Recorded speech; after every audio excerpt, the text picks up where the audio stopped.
大家先关心这个屏东山区的消息。这个屏东山区最近嘛是拢落大雨，雾台乡大武村另外道路雾台这个2号桥和重片去了，大约差不多20个到30位是大人，伊无法度落山摕慢性病这个药啊。乡长呢只好呢南河入到山区，经过真错漏的溪水，亲身送药啊，这个惊险的画面公开了，让人真感动。 大雨酷酷落，和溪水涨水，就亲像毒蛇猛兽，甲暗港便桥拆车落拍。雾台乡长穿雨满，伫工程无瓦冒险前进。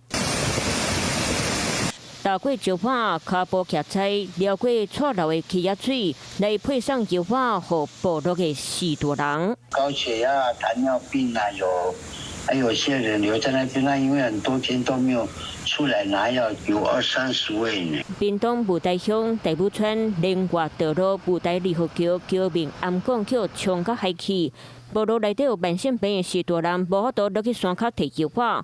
乡长为卫生所摕药瓦了后，就行入青山林内，随着个药瓦送予当地村长，落尾送到族人的手头。因为以前我常常做这种事呢，小心就对了啦。